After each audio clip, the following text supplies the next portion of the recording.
Hello and welcome to Original Soundchat, where video game music is a work of art. On each episode, it's our goal to help you learn about two soundtracks from the world of games, as well as the people, stories, and critical tracks behind them. My name is DeVader. And I'm Peter Spezia. We're brought to you by Anonymous Dinosaur and Rhymes with Asia. It's time to appreciate great OSTs and the games they come from without getting too bogged down in music theory. Joe, what are this week's games? Up first is 2017's Detention, a Taiwanese horror game that takes place during a real historical period of martial law and anti-intellectualism, all told through the lens of a young girl's guilt. Following that is a murder mystery that is discovered out of sequence by searching keywords into a police database and watching the suspect interview video clips that match. 2015's Her Story. We tried to piece together what the theme could be, and we put down a couple ideas, and well, it turned into this. These are the stories of a girl about their guilt and their messed up worlds, and why she looks so sad in F&B. The party only loves her when she smiles. I think it turned out well. I think so too. That's kind of how it just all spiraled out of control. I originally just wrote guilt, and then you added the first half of the of it, and then I added the second half, and then like at that point, you're just like, well, we got to record this. I mean, it's easy, right? It worked. It works. Sure did. Joe, how you doing? What are you playing? I have been playing some stuff. We finished Halo, me and Matt, which is really funny because we actually finished Halo 2 days after we recorded the last episode. So before that episode had come out with me saying, we're halfway through Halo, I was done with Halo. Just what happens when you record things ahead of time. I mean, it was all right. I'm going to start Halo 2 at some point soon. Fun co-op adventure, I suppose. And then, and I know you jumped into this game as well, which I'm very excited about. I rolled credits in Hades. Ooh, wow, nice. That takes 10 successful escape attempts to roll credits, which is not as hard as it sounds after you really, really get the hang of it. Seems a bit excessive. A little bit, yeah. I think 10 is a lot, but also it still has that helpfulness of Hades and what it does so well, which is somebody had told me the plot starts after your first successful escape attempt. And I didn't know what they meant, and now I know what they meant. The real meat of the plot starts at that point. So it's very interesting. It is a brilliant game as far as how it doles out little story bits and character bits, even on unsuccessful runs. Because that's where I am. I am in the middle of playing Hades. I have 4 of the 6 weapons unlocked. I've done a couple big unlocks on the skill board and all that.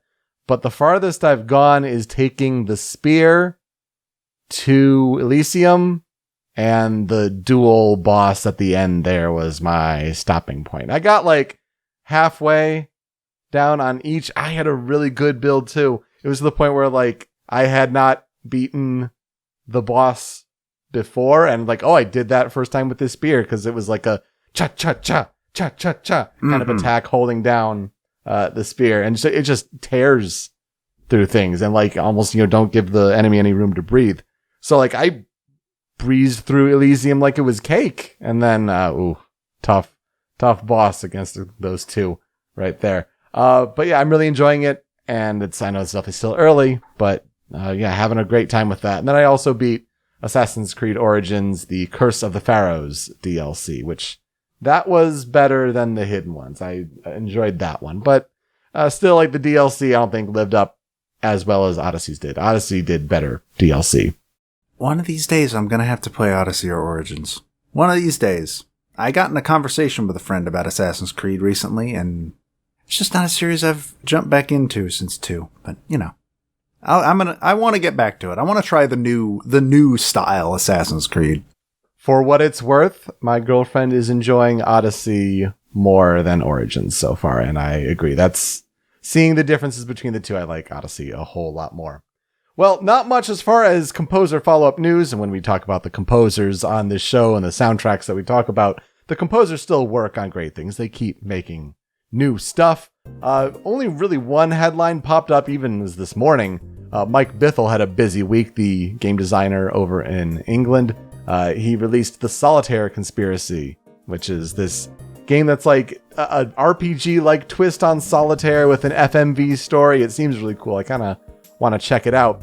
But then he also announced that his big original indie game, Thomas Was Alone, which we've covered on this show before, it's coming to Nintendo Switch in Q1 2021. So glad it's finally coming there, long overdue, with the soundtrack from David Houston. Yeah, it definitely took a little while to see that. Huh. I mean, I'm glad to see it coming, finally. That's a good get. Everything should come to Switch. It should, and maybe that'll finally get me to play Thomas Was Alone. It's definitely worth your time. I think it's very good. So, let's continue. As you all know, unless you're listening for the first time, in which case, welcome. It's October, and that means horror games for me, because I have a problem. And that's no different this week, because I'm talking about Detention, which, of all the games I plan to do this month, is probably the one you haven't heard of. So, Detention was originally released for PC on January 13th, 2017. The PS4 release would follow on October 3rd, 2017 in North America, and then on March 1st, 2018 in Europe, which is also the date the game saw a worldwide release on Nintendo Switch. It was developed and published by Red Candle Games, which is a studio based out of Taiwan, which is not a country that we discuss very often, but we have actually discussed a Taiwanese game before, being Vos, way back in the day. It's very rare that we talk about a game like out of not Japan, Asia, if that makes sense. Mm-hmm. But like games do come out of those quite often. Detention is a survival horror game that takes place largely on the grounds of an abandoned high school during a raging typhoon, and it takes place during a real part of Taiwanese history. This was very interesting. I was not aware of this before researching this game. It's a period of history known as the White Terror, which was a period of martial law that lasted 40 years from 1947 to 1987. And during this time, around 140,000 people were imprisoned for having real or perceived opposition to the Chinese Nationalist Party, with around 4,000 of those people being executed for said real or perceived crimes. Detention specifically takes place right smack dab in the middle of it in the 1960s. The story opens on a junior in high school named Wei Chengting falling asleep in class as his teacher is called away, being asked about a book list. Then when he wakes up, he finds the school abandoned, with a typhoon warning written on the chalkboard. He searches for a way out of the school, eventually encountering a senior named Feng Reixin, and together they make their way out to the school's bridge into town, only to find that it has collapsed, and they are stranded until the storm is gone. Also, the river is blood, which they take surprisingly well. Wei leaves Ray in a classroom as he goes to attempt to use a phone that is on campus to call for help, and Ray drifts off to sleep while she waits. She awakens in the school's auditorium and sees Wei on the stage, dead and hung from the ceiling by his feet. Upon exploring, Ray finds the school now changed in various ways, the most pressing being that evil spirits known as the Lingered now roam the halls. So, the central conflict of Detention becomes, can Ray call for help and escape the school alive? Or perhaps, are things not entirely as they seem? Is Ray so innocent herself? Why does it feel as though she has forgotten something? Or, if I may quote the game, forgotten, or just too afraid to remember? And this is where I will ask, Peter, what are our experiences with Detention?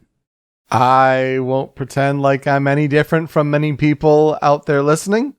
I had never heard of Detention, so I am looking forward to learning about it, and it's neat that it got to teach us all at least a little bit about real history. Yeah, it's really neat. I found out about Detention a long time ago when the Super Best Friends used to do a show every October that I cannot say the title of on this show. The S Storm of Scariness was what it used to be called. Mm-hmm. They did Detention one year, and I was like, oh, that seems neat. And so I bought it on Steam, and then never played it for years. And then last year, when I decided I was going to stream a different horror game every week on NWR, I was like, well, I bought Detention again on Switch this time, and I've still never played it, so let's play it. And I played it on stream. It is really, really good. Like, really good. It might be one of my favorite indie horror games, like, in general. If Oxenfree didn't exist, it might actually be my favorite. So, I 100% recommend Detention to anybody. It's got a very Silent Hill-ish feel to it, sort of, but not really. That's the closest paralog I can draw, but yeah, it's very good. So let's get into the development of Detention, which I'm actually a little bit surprised at how much I was able to find. I kind of expected to find nothing. In fact, I'm pretty sure I said that to you after our last recording. I'm pretty sure I was like, just be ready for me to find absolutely nothing on this game. And I found more than I expected. For instance, Detention began development as a product of a solo dev who goes by the name of Coffee Yao, who was frustrated with the lack of games that could be used to represent and share the culture of Taiwan, which is a pretty legit reason to want to make a game. It specifically started its prototyping phase as a game called Devilpolis. Not Devilopolis. Devilpolis. Which is surprisingly difficult to say. Yao eventually found that he disliked the fact that this prototype did not actually have a core story to work with, and so it was scrapped. The second prototype was much closer to what the final product ended up being. This time, it was set in a dystopian world that was essentially Taiwan seen through the lens of George Orwell's 1984, was specifically how he described it, a fictional universe in that sort of setting. And then he realized, oh wait, my country has an actual, like, time period where it was like that. Well, it'll be a lot more interesting if we just put it in that real time period. And so that's how that ended up. And from there, the project began to just balloon in scale, and Yao ended up hiring 5 other developers to assist with the project. This new studio was at first named Abyss Watcher, but would later change its name to Red Candle Games. The game began full production in February of 2015, so it took about 2 years from starting full production to releasing. Detention was received pretty favorably upon release, honestly. The PC and PS4 Metacritics sit at about 83. I think the Switch was somewhere in the high 70s. Upon release, the game immediately became the #1 ranked game on Steam in Taiwan, and hit #3 worldwide 3 days later, which is a little bit surprising. It's very hard to do that on Steam. It's incredibly easy to just get completely buried on Steam. Sure, yeah. This game has been adapted into other media a frankly bizarre amount of times. We sometimes talk about games where, well, they sold the film rights and they've been trying to make this film for years, like BioShock is like that. Uncharted is like that. Mass Effect, yeah. Firewatch. That always happens. Well, Detention sold the film rights, and also the film was actually made. It was released in Taiwan on September 20th, 2019, and apparently it was actually really well received in the country. It was an awards darling. Wow. That season in Taiwan. I don't think it ever came to America. I believe it was shown at some film festivals like most foreign films are. And also, it wasn't released in mainland China because I'm sure you can guess. I'm sure you can take a guess. But then I also found out that there's a Netflix adaptation being made right now that's supposed to come out in December worldwide. It's being jointly produced by Netflix and the Taiwan Public Television Service. It's currently set to release on December 5th, 2020. Wow, so this seems like the media darling of that country. it seems to be. I find that super interesting. I haven't seen the movie. I think I'm planning to watch it sometime this month because I'm very, very interested, and I'll check out the show. It'll be a little weird because I'm not used to watching stuff in that language, but like, that's subtitles. That's what subtitles are for. Yeah. Red Candle has made one other game called Devotion, which was a first-person horror game that took place in an apartment building in 1980s Taiwan. It was released in February of 2019 and was reviewed very well until Chinese players discovered a hidden Easter egg that was seen as insulting Secretary Xi Jinping. And the game was delisted for sale in China, and Chinese users began to review bomb the game on Steam. As a result, Red Candle issued an apology and delisted the game worldwide, despite Taiwan's vice premier voicing his support for the studio, and the game is still not available for sale anywhere. If you're curious, gamers, that's what censorship in video games actually looks like. Not they put more clothes on, girl. So, the music in Detention, once again, very pleasantly surprised at how much I was able to find on this gentleman. The composer's name is WeiFan Chang. From what I can tell, he might actually be a pretty big deal in Taiwan. He's done a lot of stuff. Not a lot of games, but he's done like movies and stuff. He was born and raised in Tamsui, Taiwan. His parents listened to a lot of music, he says, which he would sit down and listen to with them.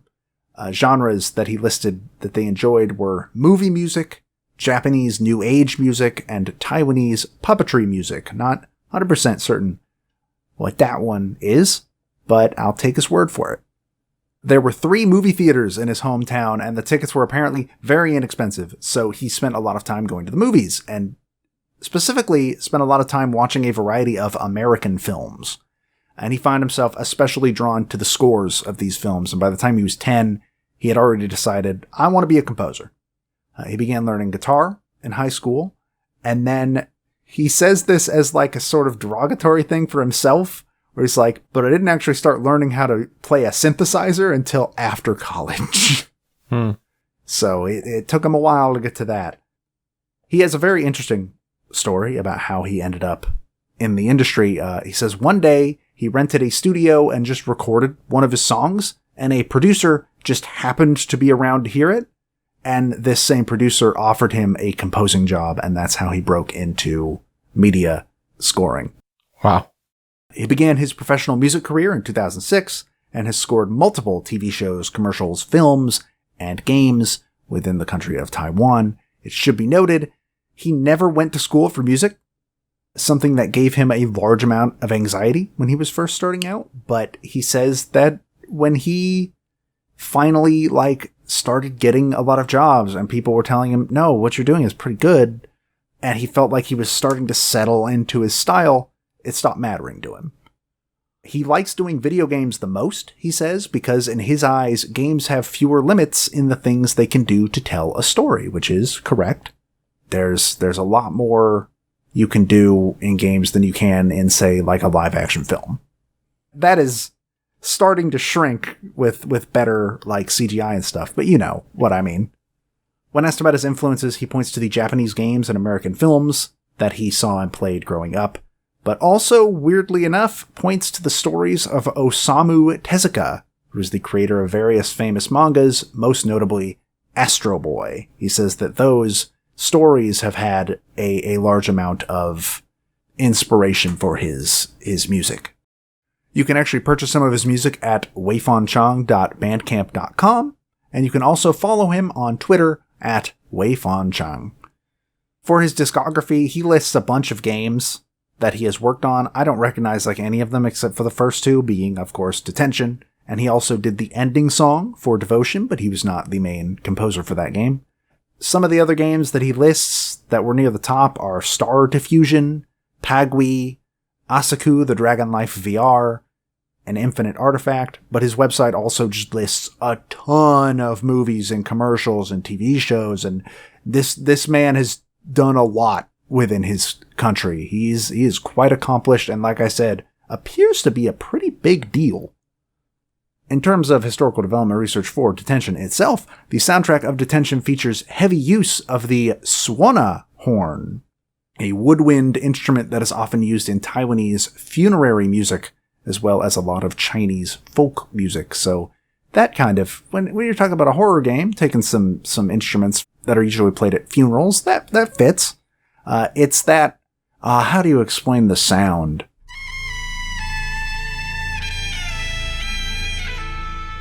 You've heard a Suwana before, but you didn't know what it was called. I didn't either, but you usually hear it a lot. You know, when it comes to Asian music, it's one of the instruments that we hear a lot. I just never knew the name of it. The game also features multiple songs originally composed by musician Tang Yuxian, specifically songs by him that were banned by the military government during the time period in which the game takes place. None of those are on the Critical 5 because they're not part of the actual soundtrack release, obviously, because they didn't write them for the things. But I just figured that was very interesting, worth noting. And Detention's soundtrack got an official release on Steam. It can be bought as DLC, like many other soundtracks on the platform. It is also available on WeiFan Chang's Bandcamp page. So, let us get into the Critical 5. Starting with, I feel there is no better place to start than Critical Track number 1, Detention main theme.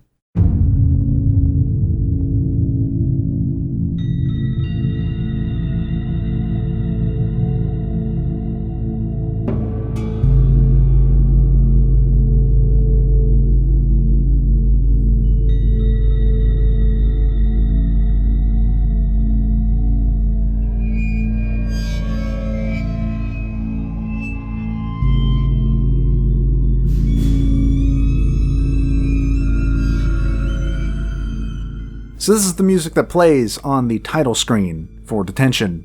Apparently the original pass at this song featured acoustic guitar, meant to be a reference to the fact that folk songs were first gaining popularity in Taiwan during the 1960s, but this version and several others was eventually scrapped in favor of something that matched the game's rainy, gloomy atmosphere. Probably a smart move. I can't imagine an acoustic guitar piece would really fit being this game's title screen as much as this does. Apparently, the echoing bell is based on zombie films that Chang watched as a kid. And in those zombie films, there would be a scene where a Taoist priest would ring a bell to summon the zombies in question. And the idea was that that echoing bell would bring about a feeling of a religious ritual. And I really like this song. It's very atmospheric, which you gotta just expect that when it comes to horror games. That's just what horror does. And honestly, these are sounds we don't hear very often in games. So I really like it. I really like that it's really kind of oppressive and really all in there, but it's not really overpowering, if that makes sense. Yeah, I think it's really neat to hear the ritual sound to it for sure. You definitely get that vibe. But at the same time, I probably would have liked a little bit of acoustic guitar just for a little bit of melody and tone in there, if that makes sense. So, yeah, I think it accomplishes its goal well. I just think it could have used a little more. Yeah, maybe. But I don't think they've ever released what it originally sounded like. I could only find that information from an interview where they talked about it. I kind of wish more composers would release their first drafts of songs. Man, wouldn't that be cool? That'd be so neat. Yeah, like the Pokemon Snap composer did on her website. Yeah, that was really cool to discover. I wish we could have that feeling more often. For critical track number 2, we're going to jump right over to it. It is Namo Amitabha.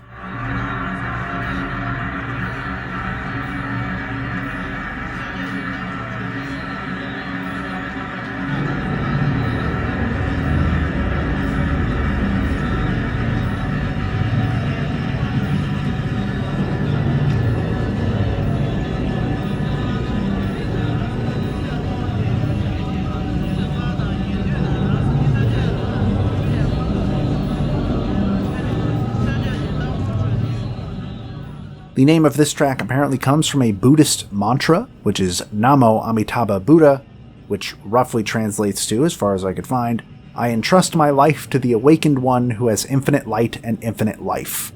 Not translates to, but that's the meaning, is what it's supposed to be.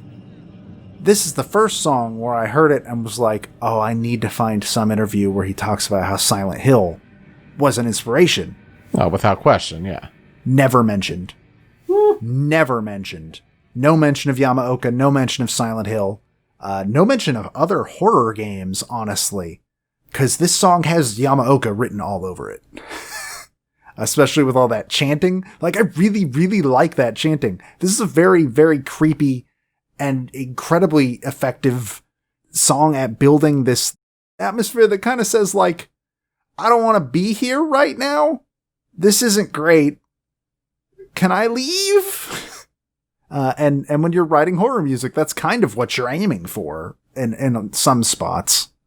I mean, if you wanted a game to talk about in October, that's a horror game. You're getting the sound of the soundtrack just right. That's for sure. Not fun to pick clips from these. I'm just gonna put it out there. It's all kind of sounding the same as far as the atmosphere goes, and yeah, I mean, it's Akira Yamaoka without question. It's completely inspired by Silent Hill, even if he doesn't know it yet. But like, I think this chanting especially sounds like something I'd hear in Silent Hill, like 100%. It's got Yamaoka's name all over it. It doesn't, but like, I think that these two would get along, I guess is what I'm saying. Meanwhile, we have critical track number 3, Murderous Intent.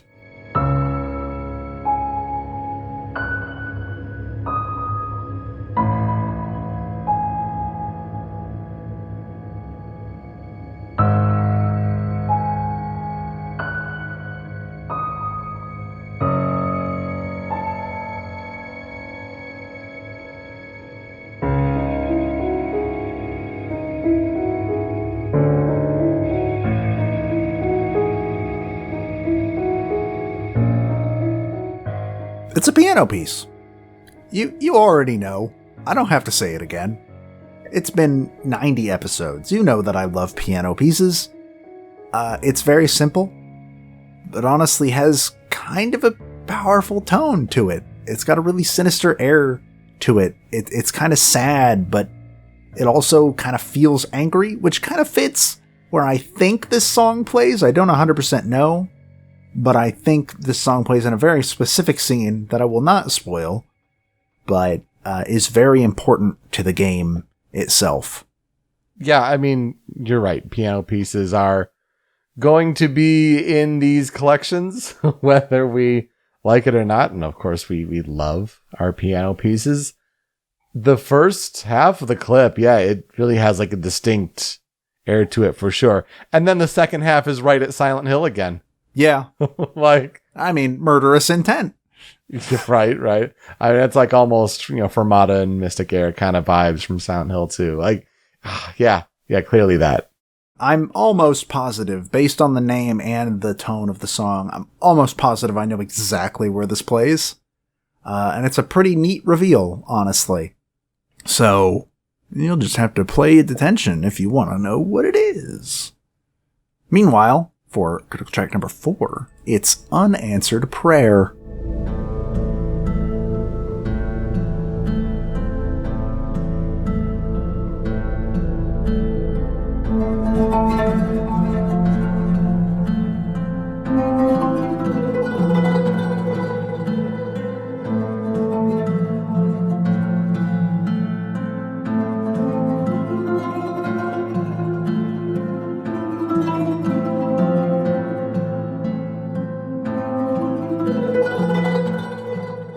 So it's not in the clip, but at the very beginning of this song, that's a Suwana. So later parts of the song sort of add a weird reverb effect to the main instrument, which is a little bit weird, I think. I don't know what instrument that is. I think it might be a mandolin? This is another very Silent Hill sounding song. Like, just hardcore. That reverb effect gives it a very ghostly feel, and I think it's It's neat, like the song is slowly being possessed as it's played or something. But, I mean, it's a bit much eventually. But at the same time, I don't know, I really like this song a good amount, even despite that. It is good to hear different instruments, especially some of the stringed instruments in there. You finally get the acoustic guitar in there. But yeah, I dig this one for sure. I think so far Murderous Intent is the choice. For me, the choice is actually the next track, being critical track number 5, Left Alone.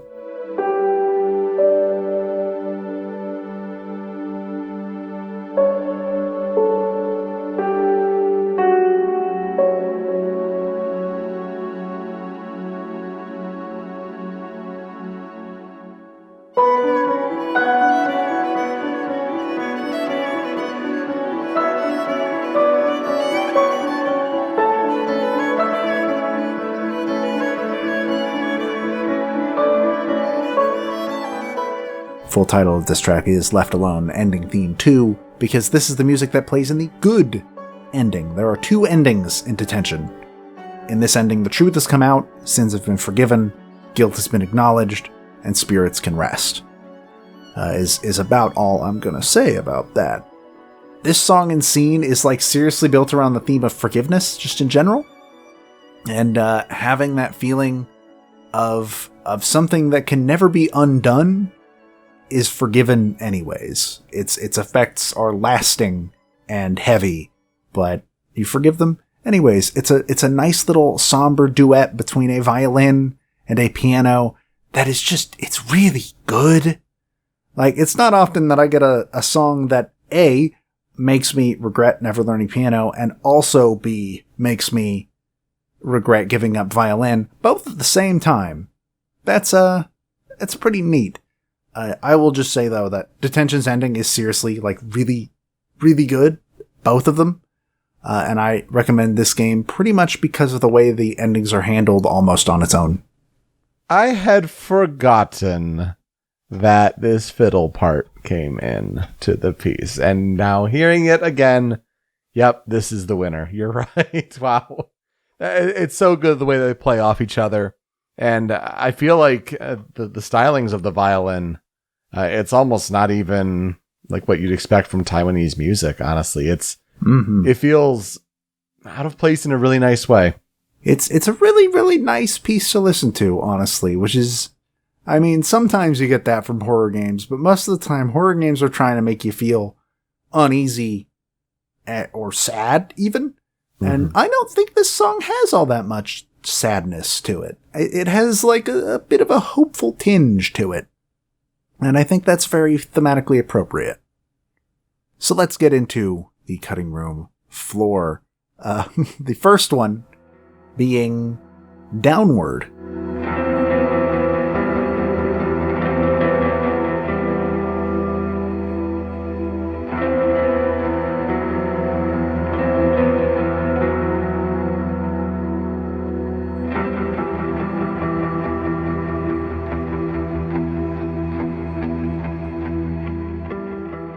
Again, this is Silent Hill 2. It wants to be Silent Hill 2 so badly. Like, this sounds like something I would hear in Silent Hill 2. It's got this, like, really oppressive atmosphere that just sort of comes at you from every angle, but then there's the electric guitar, which it sounds incredibly Yamaoka. And it's just a very cool little piece. I really like it. I agree. Great sound, good to mix up the electric guitar. Well, what more needs to be said about where the inspiration comes from? But I am going to be a little salty at you for this next piece, and I'm going to hope that our listeners can stick it out and push through it. Yeah, warning on this. This one's for me. My second cutting room track is Wangshuan River.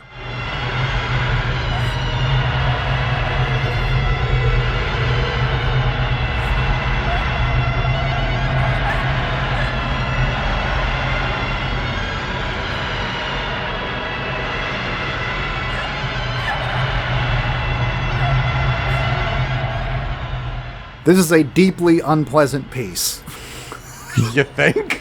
Which kind of fits, because it plays during a very equally deeply unpleasant and disturbing sequence. Like, very, very, very memorable in how it just sort of, it happens, and it happens real hard, and things go real bad. And once again, I hear shades of Yamaoka.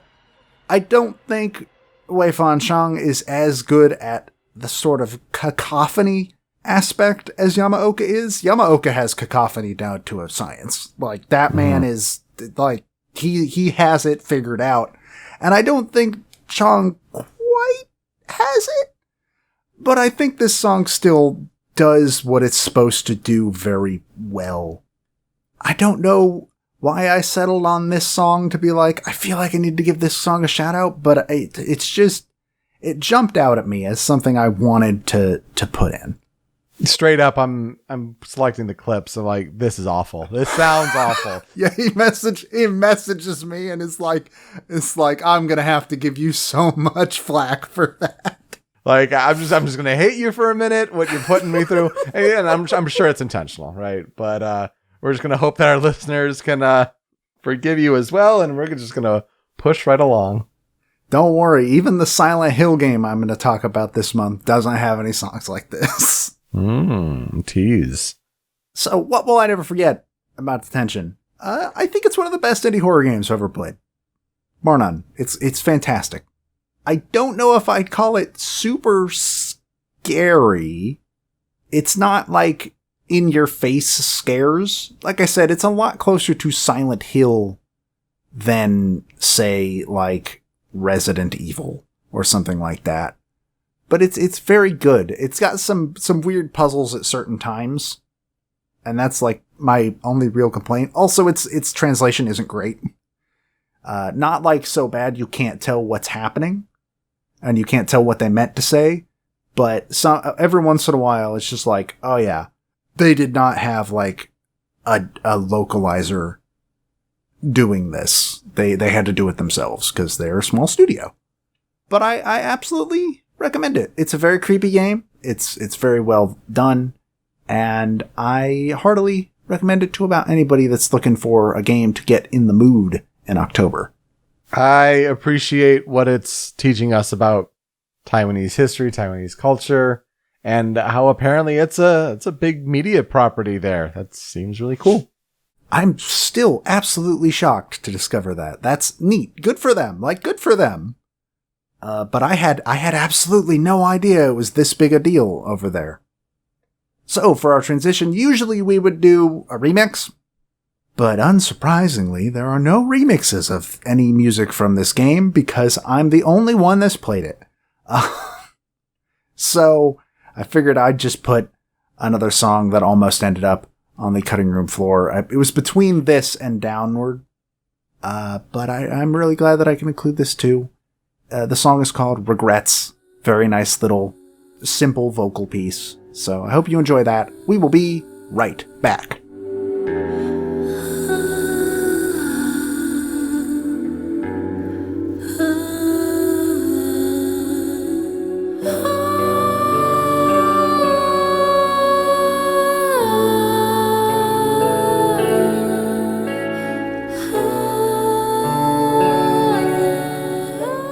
All right, continuing on the themes of girls and guilt, let's talk about Her Story. Her Story is a game that is developed and published by Sam Barlow. And Sam Barlow is a British game designer who, before Her Story, was most notable for being the writer and director of Silent Hill Origins and Silent Hill Shattered Memories during his time at Climax Studios. So there you go. There's another Silent Hill tie-in, in a way. Shattered Memories is one of the only good Silent Hill games that came out after 3. There you go. So he was also the director on Legacy of Kain Dead Son before that game got canceled. Her Story was released on June 24th, 2015 for PC, iOS, and Mac. Just over a whole year later, on June 25th, 2016, the game got released on Android. What is Her Story? It is an interactive game that makes heavy use of full motion video. You search a database of 271 video clips by typing in keywords, like actually typing on the keyboard or on your phone. Essentially, you are like Google searching the transcripts of the clips. Now, only 5 clips can be displayed at a time, and you're shown the earliest clips in chronological order. So searches may have to be refined if the returned results are too large. You decide what to search. You watch the video clips. You can choose to take notes on the side. You can watch for inconsistencies. But the goal is you have to figure out the truth behind the story that you're being told in a nonlinear fashion.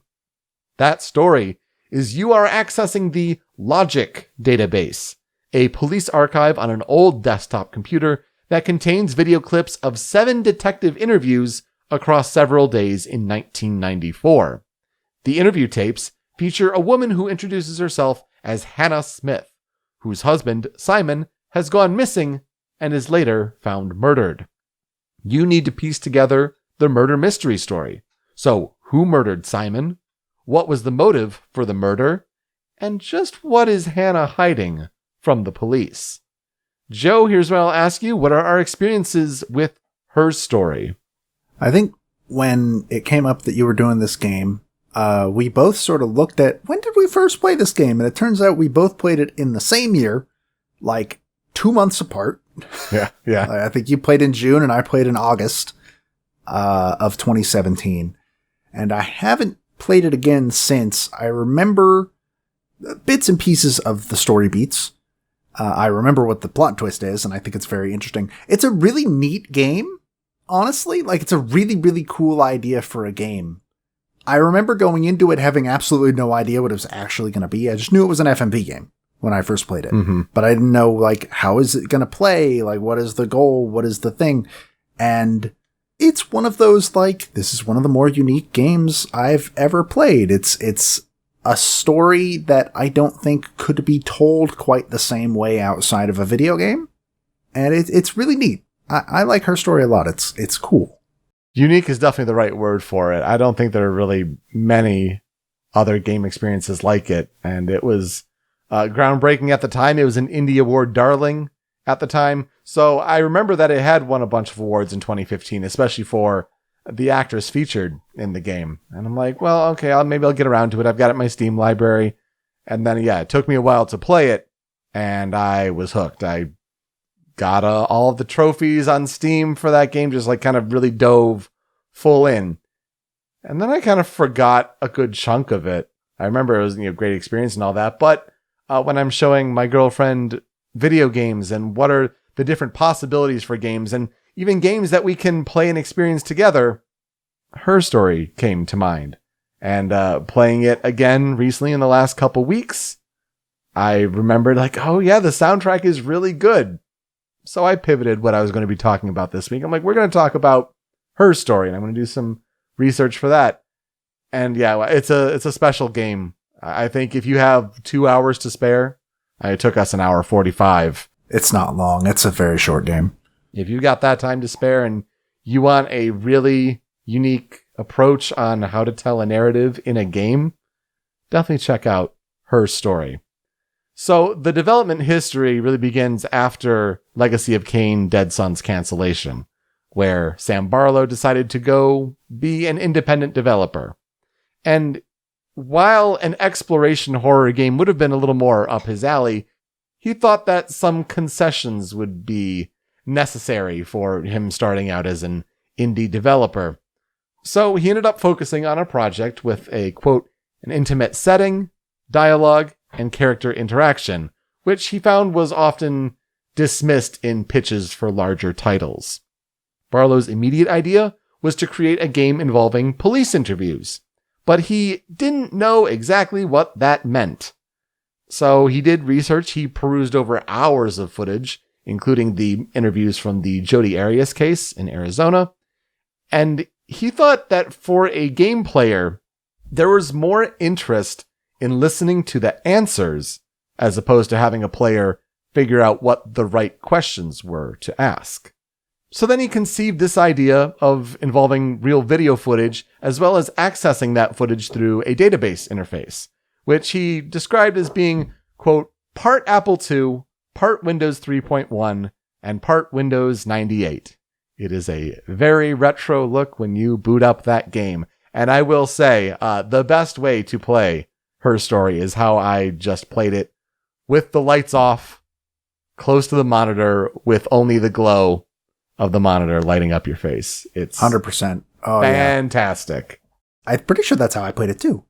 It reminds me, in terms of like presentation of the OS, reminds me of, have you ever played Emily is Away? Yes. That's kind of what the sort of OS reminds me heavily of. That free, definitely not legally distinct AOL Instant Messenger game. That's what it reminds me of in terms of presentation. Definitely trying to hit a mid to late 90s nostalgia feel vibe. That's for sure.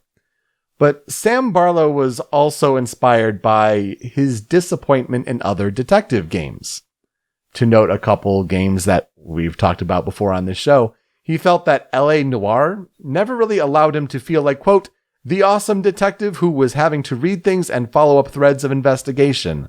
Basically, Cole was only able to respond in 3 ways, and Sam was hoping that you could respond in other ways or follow up on other threads. And he called the Ace Attorney series rigid with its linearity.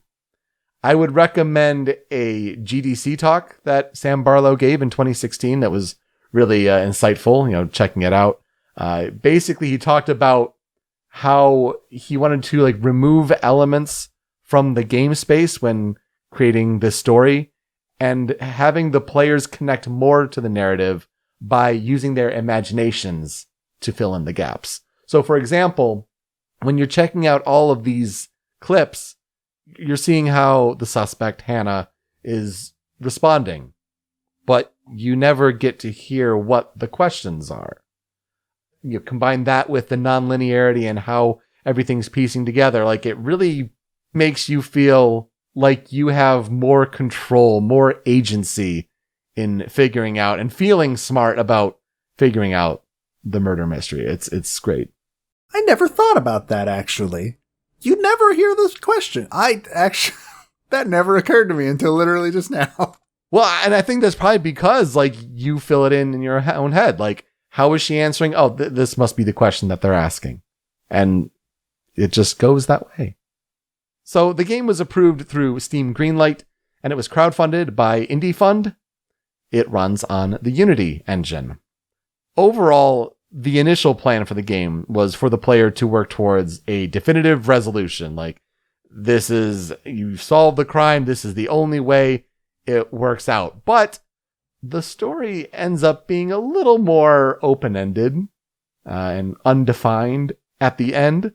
And really, the open-endedness of how to get there really opened up that possibility, as well as the fact of when this big ending interaction is triggered. That kind of is also in flux. But it was also inspired by the podcast Serial, which also has a lack of a definitive solution. And it was very popular around the time that the game was being finished and polished up and being worked on. We can't talk about Her Story without talking about Viva Seifert. Viva Seifert was a rhythmic gymnast who competed in the 1992 Summer Olympic Games. And then she became a musician. She was a keyboardist in different bands. But she worked with Sam Barlow before Her Story on the doomed Legacy of Kain project. She wasn't really an actor, but Barlow thought that she had a natural talent at it. When he first gave her the pitch and to try out for the part, he had a first script pass that was about 300 pages. But then he trimmed it down to 80 after adjusting the font size and some of the dialogue lines to make it seem a little less daunting for a new actor. The recording process was intense and exhausting, apparently, especially when the pressure set in for Viva Seifert that oh, the whole game experience really hinges on my performance. Huh, okay. Yeah, I could see how that might be a little bit of pressure. Yeah. In the recordings, it is Sam Barlow who is actually asking the question as the detectives. But yeah, he's never featured in the game. When the filming was complete, Barlow wanted to give the impression that these videos had been recorded in 1994. They just apparently filmed in like really shady rooms or whatever. Like didn't take much to just be sitting in a random room. But he found that digital filters in editing and whatnot were really unable to capture this time frame appropriately. So he recorded the footage through 2 VHS players to create imperfections in the video footage before digitizing that video into the game. Nothing beats the real thing. Exactly. You gotta channel that energy. He wanted a simultaneous release on PC and mobile because he was uncertain where his audience would actually be. This would also allow both audiences to discover the story together.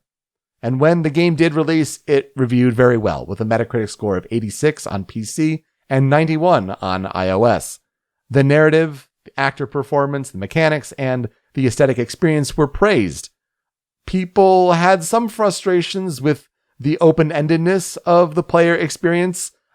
Some people thought they were stumbling upon big plot points too early, as well as some frustrations with dead-end searches. While that may be frustration to some, I think it just shows the viability of the format and how everyone has really a different experience in the paths that they take to end up finding the solutions. The game sold over 100,000 copies by early August 2015, so over a couple months after release, with a 60-40 split over PC and mobile. Sam Barlow said it was a huge success for him. And Steam Spy today estimates that there are about 200,000 to 500,000 people that have the game in their Steam libraries. The game, as I said, an Indie Award darling in 2015. It won Best Narrative and Best Performance at the Game Awards, so good for Viva Seifert to go from not really acting to an award won for her acting. Well done to her. It won Best Debut Game, Mobile and Handheld, and Game Innovation at the BAFTAs, while also being nominated for 4 other awards. It won Best Narrative, Best Handheld Mobile Game, and the Innovation Award at the Game Developers' Choice Awards. It was nominated for 4 DICE Awards. It won the Sumas McNally Grand Prize at the Independent Games Festival, which, get a load of the competition it had that year with Darkest Dungeon, Keep Talking and Nobody Explodes, Mini Metro, Superhot, and Undertale. For some reason, maybe it's the presentation, the game feels so much older than all of those games. Right? But it beat out all of them that year at IGF. And it won Polygon's Game of the Year award. As far as legacy of her story, a spiritual sequel, Telling Lies, was released in 2019, published by Annapurna Interactive. It has a bunch of webcam recordings and conversations of 4 people. So it's almost like taking that idea and like expanding it even further. I still have yet to play it. It's apparently about a 4-hour long game. I think that might be the next one I attempt to play with my girlfriend. So probably we'll be playing that one pretty soon. I've been meaning to buy it for a while. I haven't gotten around to it yet either. Yeah, heard good things. It did not make as many waves in awards as her story did, but still heard good things. And then Sam Barlow's next game, currently titled Project A, with a bunch of other characters blacked out after it, is still to be announced. When talking about the composer for her story, it's a really interesting project because music was not composed specifically for this game. The composer on the Her Story soundtrack, so to speak, on the unreleased Her Story soundtrack, but the music is composed by Chris Zabriskie. Chris Zabriskie, born March 10th, 1982 in Olympia, Washington.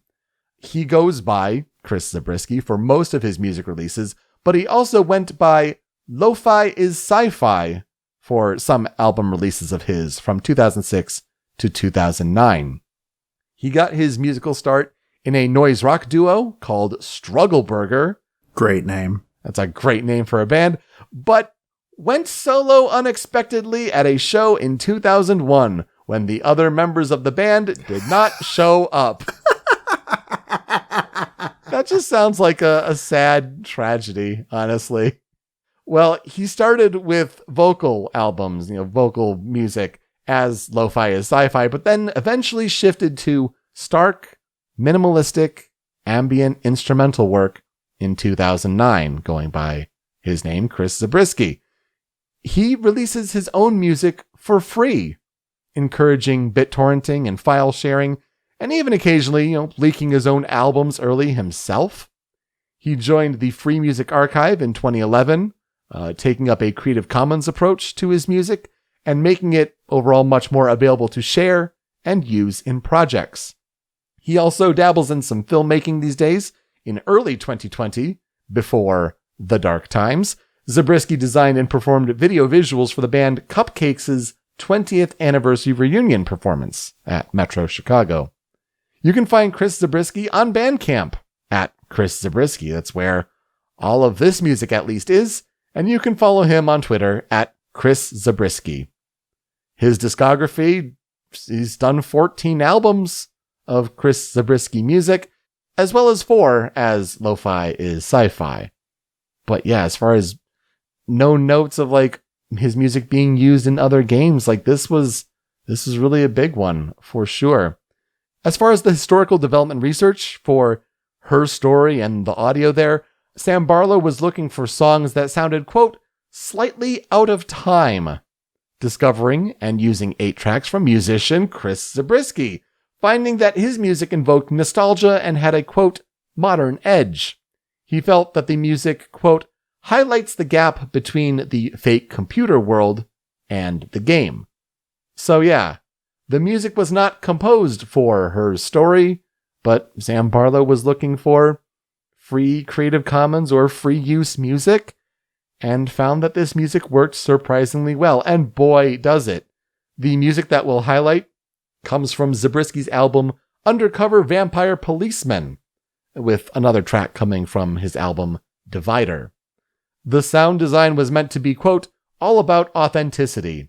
Barlow used an old keyboard to provide sound effects for the in-game computer, and especially using stereo panning for the keys to have the correct 3D position in playback. The music supposedly changes with the, quote, emotional intensity of the clips, but after I replayed it, I really found that I think it's really based on how close or far away you are to getting to the truth. It starts at a base level, and then as you get closer and closer, the music changes and grows in intensity. And sometimes you'll come across clips that really don't have much to do with anything, and you'll find that the music in that main menu as you're doing your search again, it's kind of backed off, and it's kind of slid backwards in a way.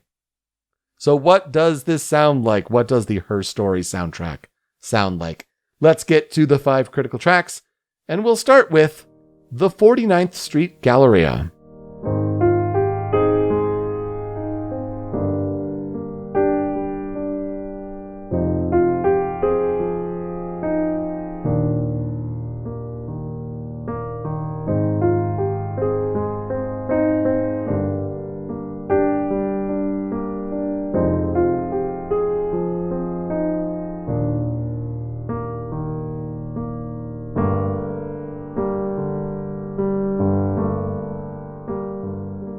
This is the title screen music to Her Story.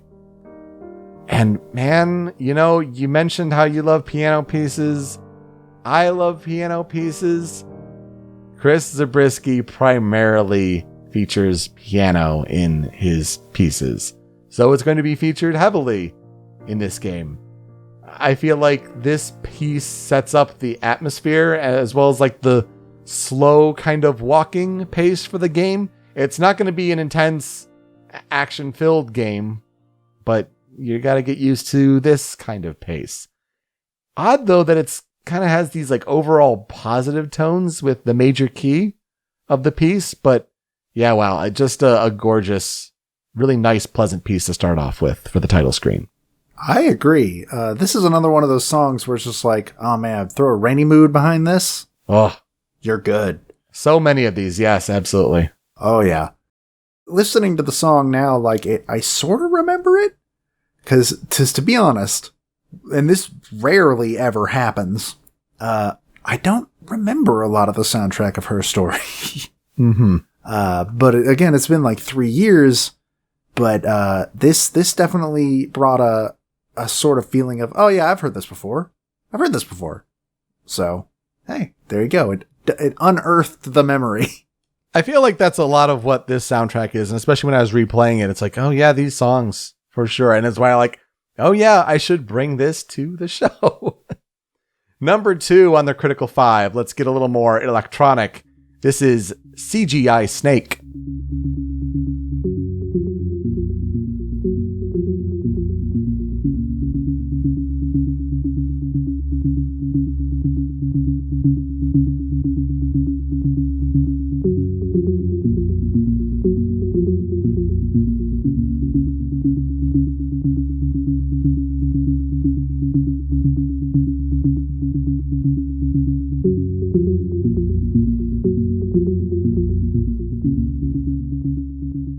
This is the piece that, like, when you're starting out and you're now in that logic system, you're about to do your first search, this is like base starting theme.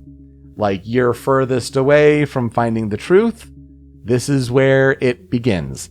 This is one that's from Zabriskie's DeVader album, and it kind of has like this haunting atmosphere. And so it kind of plays up the spooks pretty well when you got that monitor glow on your face and you're in a dark room and you're kind of mirroring what the character in game, like you are searching.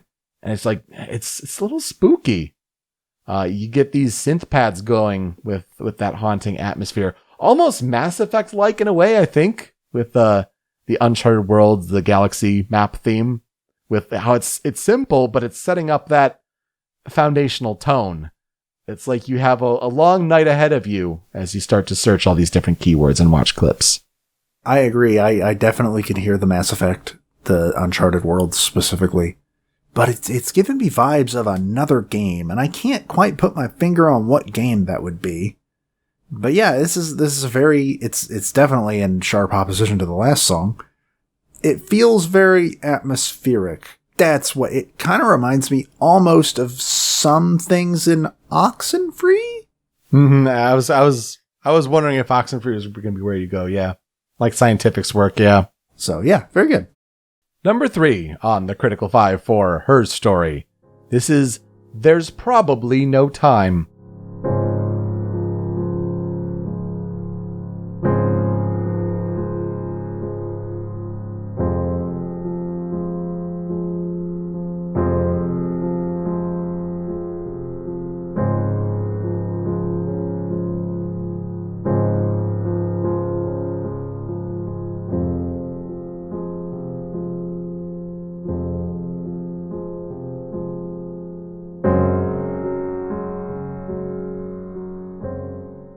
Well, then what are we doing here? We're wasting it.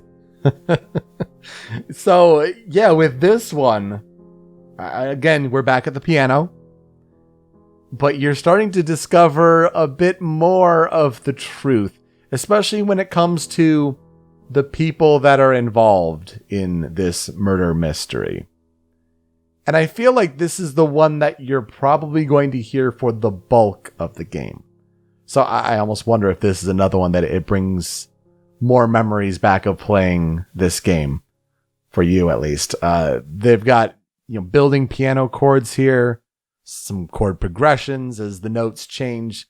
And I feel like, again, when like you're sitting in a basement or wherever you are, imagining that you're in this environment, checking out this police database, the piano here is almost clock-like in its rhythm. Like there's a clock ticking and chiming behind you.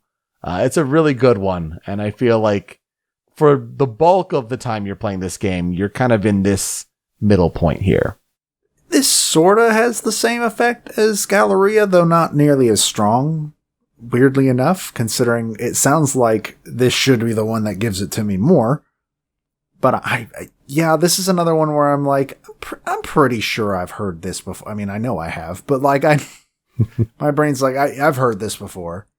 I think I like Galleria a little bit better, but this is still a very nice piano piece. Absolutely. Let's shift tones again to number 4 on the Critical 5.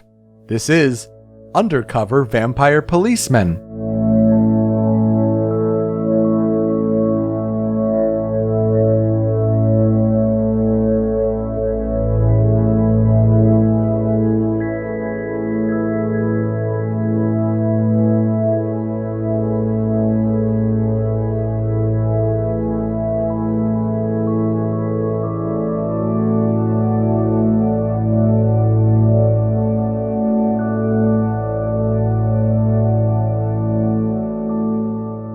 One of the multiple instances that we'll discover of, yeah, that's a great title for a song. It's this and one of the ones on your cutting room floor. Definitely. There is a sense of this one that it's just this wall of sound. There's some haunting nature to the synth sounds that just build and build. Especially as things start to happen with your screen as you finish watching these video clips. The original piece for Undercover Vampire Policeman, the self-titled track on that same titled album, it's like 12 minutes long. But the part that's used for the game, the clip here, it's about halfway through it. And it's used in the game in the sense that like, you're pretty much there. Like you're so close. And so it's almost oppressive in its sound where it's like you have all this knowledge kind of bouncing around your brain here, but these big haunting synth tones and then like these almost angelic little organ-like notes that are playing off it and working with the chord progressions. It's a really big sounding piece. And again, totally different than simple piano. Again, another one of those where it's like, I mean, I've heard this before. In fact, the only one that didn't bring that a lot, really to the forefront of my brain was CGI Snake. But all the others, upon listening to them, it's just like, oh yeah, I sort of remembered this to varying degrees. The first and the fifth critical tracks are like oh right. Yes. But this one is, I remember the moment that I am assuming this plays, which is essentially the moment where you're able to end the game if you want. And if not, like you're real close, like you're just about there. It's a very, very interesting, very, again, a different tone from those piano pieces. And I had completely forgotten that this sort of sound is existent in this game. It's a lot. It was definitely giving me very spooky vibes. Like, make it stop. Oh my gosh. I just want to be done. Number 5 on the Critical 5, though, as you mentioned, it takes a sharp turn in a very different direction. This is the Trois Sisters. Oh, the eldest and feet, her sister fair. Oh, the wind and the rain, with a pretty little face and her long blonde hair. Oh, the dreadful wind and rain. So she pushed her in and held her down. Oh, the wind and the rain watched her as she slowly drowned. Oh, the dreadful... Okay, who brings a guitar to a police interrogation? Well, let's be honest. This is Viva Seifert performing not only the guitar, but singing as well. This traditional murder ballad, sometimes called like the Dreadful Wind and Rain, the Two Sisters. But this goes back almost like the 1600s. It's pretty crazy. And the song recounts the tale of a girl drowned by her jealous sister. So Barlow had intended to feature a song for Seifert to sing in some of the clips that fit within the game, because she's a musician, after all, by trade. And he settled on the murder ballad, The Trois Sisters, which he felt would trigger the mythical elements of the game. They both, Seifert and Barlow, altered the ballad to fit the game a little bit more, and there are 2 separate clips that you can find in the 271 database. Probably also the longest clips in the game. It's ones that you search and it's like, why is she holding a guitar? Let's watch this. Oh, okay. All right. It's different and it really stands out. To be fair, with what you learn about that character would take a guitar to an interrogation. Yeah, fair. This was, I think, of all of them, the one that I listened to before we recorded and was like, oh, right. Yeah, I totally remember this. Like 100%. This is a very memorable thing to stumble into. And I don't think it's a clip that can actually really help much with the investigation unless you really know the origins of the song. And even then, but like, it's a cool thing to find. And I mean, acoustic guitar, come on. Folk songs are fun. They're fun, except when the lyrics get a little heavy and weird. Old folk songs are all like that. Yeah, to be fair. Got a couple songs on the cutting room floor, and even though Joe has played the game, there's really not a whole lot left on the soundtrack itself, so I have 2. One of these is called Nirvana Vivo.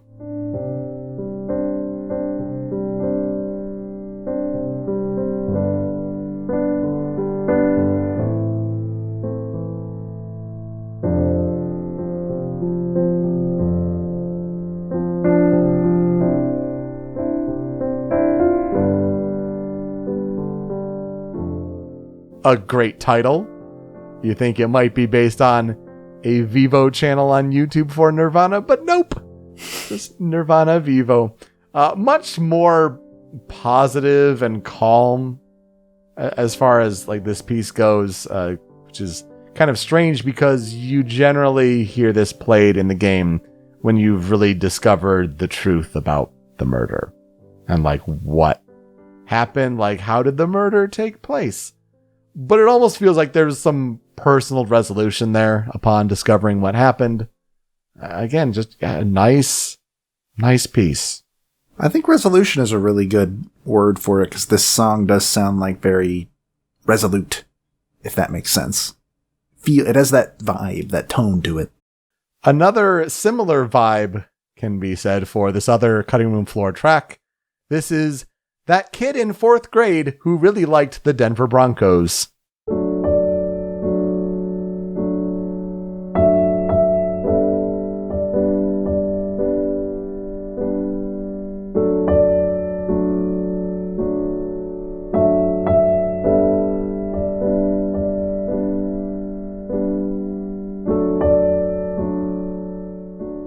Like, what kind of name is that for a track? It's a great name. It's one we can't fit on the full line in the video version, but it's a great name.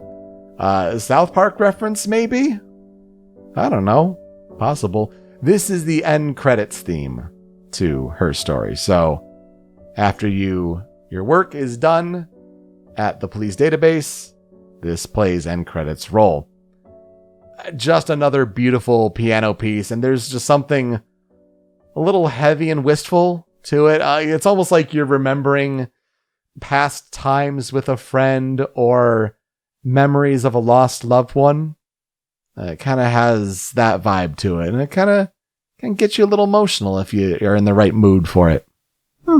It's very nice. I think this might be among my favorites on the list, though Galleria is kind of hard to shake, and also the Trois Sisters is very good. Yeah, I mean, great piano pieces for both the title screen and the end credits. What will I never forget about her story? I think when I played this recently with my girlfriend for the second time, I had forgotten a lot of it, to be honest, which helped. But also then, like, when I came across parts, I was like, oh, yeah, oh, that's right. And then kind of helped with some of the piecing together a little bit. But this one, when I was like sitting a lot closer to the screen and with someone else there and really setting that environment of dark room, light from the monitor, some spooks to this game. There are some jump scares in a way that really send chills up your spine. So I guess it kind of fits for October, right? Yeah, I wouldn't call it a horror game, but it definitely has that same sort of vibe, that same atmosphere of one. Yeah, definitely. But it really is a game experience unlike any other. You're not going to find a lot of games where like you're actively typing and exploring your way through discovering this narrative. I highly recommend it. It's like $10 max price on Steam. It goes on sale all the time. Yeah, and then super cheap too. So like I cannot recommend it enough, especially if you like narratives in games. And hopefully the soundtrack has convinced you. I think that this is definitely a game that anybody that is interested in like narrative design in video games should probably give this game a shot. Like you said, it's a game unlike any other. There's no other game like Her Story out there. Maybe Telling Lies. I don't know. Again, neither of us have played it yet. I don't even know if it plays the same. I think it does. It's a little more modern of an interface because it's all like, webcams and all that and high quality recordings. But yeah, it's very similar in that regard. But yeah, wow, nothing else like it. And they are certainly games this week that we've covered that are about girls and guilt and all things involved there. That will do it for us this week on Original Soundchat. You can find me on Twitter at Pete Speakeasy. Joe is over at The Dobaga. The video version of the show is on the Rhymes with Asia YouTube channel, also at rhymeswithasia.com, but it's that MP3 podcast version that you want. Hosted by Anonymous Dinosaur at anondino.squarespace.com. That's where you can find this show, as well as Joe's other show, Smasterpieces. And you can find those podcasts on podcast storefronts all around the globe. Apple Podcasts, Google Play, Spotify. Spotify not only has the podcast feed with the main episodes, the bonus tracks, but it also has a Spotify playlist where if we talk about a song from a game and it's on Spotify, it's going on that playlist. Joe, what's being added this week? Both of them, actually. So Detention is surprisingly on Spotify. Shocking. And Her Story isn't... I was very confused at first because Her Story is not listed as Her Story because, as you said, they're music that Chris Zabriskie put up for that kind of thing for like public use. But both of those albums are on there. I don't think the Twa Sisters is on there, unfortunately. Probably not. But yeah, the other ones, Chris Zabriskie's music, yes, is. And as far as bonus tracks go, we're working on Best of 2017, but we're also going to try to dabble in another sort of bonus track here if we're talking about a game that we've both played and there are some spoilery elements to it. See, we've noticed in the past, like even going back to the very first episode with God of War from 2018, it's like, oh, there are moments I'd love to talk about and spoil the whole thing, but really want you to experience it. So go play it. Well, we still want to have those conversations about some of the spoilery elements. You'll notice here with Her Story, didn't talk about a whole lot of the twists and turns, but we're going to save that for a spoiler warning bonus track here. And whether we, continue those in the future or we kind of dig back in our past episodes and pick certain games that we want to have those little conversations with. I mean, mini podcasts. It could be as short as 5 to 10 minutes. It could be as long as an hour. It really depends on how much there is. But figure that's another easy way of giving you more content as far as bonus tracks. Gives us a chance to gab about something that people can skip if they haven't played the game. I think it's a good idea. I'm very excited to see how it turns out. Yeah, and then when you do play the game, come back and check it out. Joe, who are we talking about next week? I will be talking about Akiyuki Morimoto. I will be talking about Megumi Ogata. So to play us out, I mean, there's not going to be really covers of music from Chris Zabriskie, unfortunately, but there are plenty of covers on the Twa Sisters and different takes on that old folk song. So one on YouTube comes from the band Crooked Still, and this is their take. They title Wind and Rain. Hope you enjoy that. Thank you so much for listening this week on Original Soundchat. We'll see you next time. Take care. So she pushed her into the river to drown. Oh, the wind and rain watched her as she floated down. Cried, oh, the dreadful wind and rain. She floated till she came to the